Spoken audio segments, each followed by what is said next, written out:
இன்று நீலகிரியில் மாநிலத்தினுடைய ஆளுநர், பல்கலைக்கழகங்களுடைய துணைவேந்தர்களுடைய கூட்டத்தினை கூட்டியிருக்கிறார். இது ஏதோ வேண்டுமென்றே திட்டமிட்டு கூட்டப்பட்ட கூட்டம் அல்ல. அவருடைய உரையிலே தெளிவாக குறிப்பிடுகிறார், நான் 2021 இம்மாதிரியான துணைவேந்தர்கள் கூட்டத்தை நடத்தி கொண்டிருக்கிறேன். அந்த வகையில் இந்த கூட்டமும் நடத்தப்பட்டு கொண்டிருக்கிறது. ஆனால் ஒரு மாநிலத்தினுடைய ஆளுநர் மாநில அரசின் மீது ஒரு மிக பெரிய ஒரு குற்றச்சாட்டை வைத்திருக்கிறார்.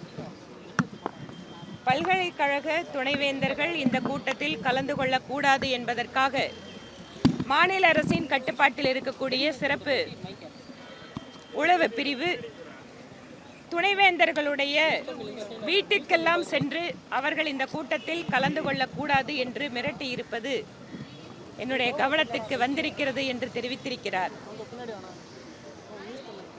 தமிழக அரசு கவர்னருக்கு எதிராக இம்மாதிரியான செயல்களில் இறங்குவது ஒன்றும் புதிதல்ல.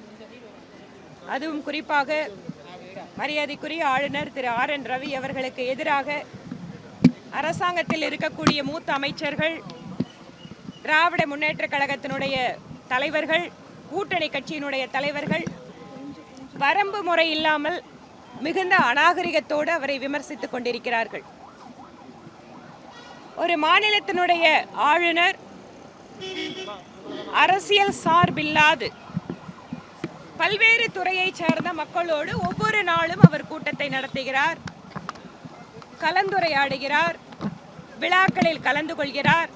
சமுதாய விழாக்கள், மதசார்பான விழாக்கள், இளைஞர்கள், பெண்கள், கலைஞர்கள், இலக்கியவாதிகள், எழுத்தாளர்கள் என்று ஒவ்வொரு நாளும் ஆளுநர், அவருடைய ஆளுநர் மாளிகை என்பது தமிழகத்தினுடைய பெருமையை பேசுகின்ற மாளிகையாகத்தான் இருக்கிறது.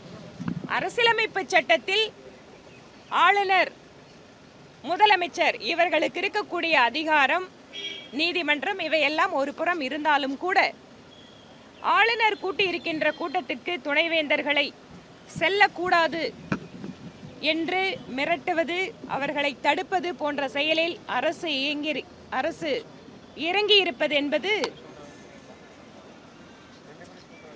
மிகுந்த ஒரு இதுவரை இல்லாத அளவிற்கு இட்ஸ் வெரி லோ அப்படின்னு சொல்லுவாங்களே, இது இவ்வளவு தூரம் கீழிறங்கி ஒரு மாநில அரசாங்கம் இப்படி நடந்து கொள்வது தமிழகத்திற்கு அவமானகரமானது. அதிலும் கல்வித்துறை என்பது நம்முடைய இளைஞர்களுடைய வருங்காலம் தொடர்பு கொள்ளக்கூடிய ஒரு மிக முக்கியமான ஒரு துறை. அந்த கல்வித்துறையிலே மாநில அரசு இந்த அளவிற்கு கேவலமாக இறங்கி துணைவேந்தர்களை எல்லாம் மிரட்டக்கூடிய சூழ்நிலைக்கு சென்றிருப்பது என்பது மிகுந்த கண்டனத்திற்குரியது. ஆளுநர் சொல்கின்ற குற்றச்சாட்டு உண்மையாக இருக்கும் என்றால் இந்த மாநில அரசு சமூக ஊடகங்களில் பதிவிடுகின்ற எதிர்க்கட்சியினுடைய தொண்டர்களை, நிர்வாகிகளை கைது செய்கின்ற அதே மனோபாவத்தில்தான் ஒரு அரசியலமைப்பு சட்டத்தில் உயர்ந்த அதிகாரத்தில் இருப்பவரையும் அணுகுகிறார்கள் என்கின்ற அவர்களுடைய மனப்போக்கு நம்மால் விளங்கிக் கொள்ள முடிகிறது. மாநில அரசு இந்த குற்றச்சாட்டிற்கு தகுந்த பதிலை கொடுக்க வேண்டும் என பாரதிய ஜனதா கட்சியின் சார்பில் கேட்டுக்கொள்கிறேன்.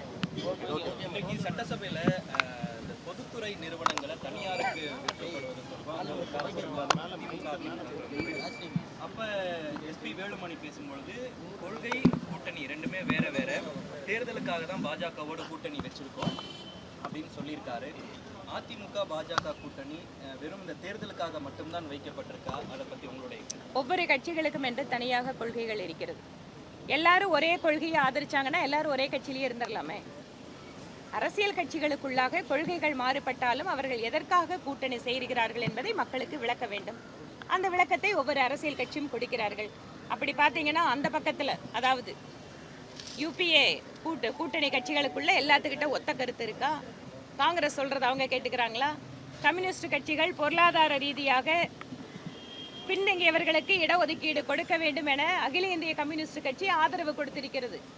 அதை இங்கிருப்பவர்கள், கூட்டணியில் இருப்பவர்கள் ஏற்றுக்கொள்வார்களா? அதனால் ஒவ்வொரு கட்சிக்கும் கொள்கை என்பது தனித்தனியாக இருந்தாலும் அவர்கள் கூட்டணிக்காக மக்கள் நலனை முன்னிறுத்துகின்ற பொழுது மக்களுக்கு அவர்கள் அதை விளக்க வேண்டும். அவ்வளவுதான். நன்றிங்க.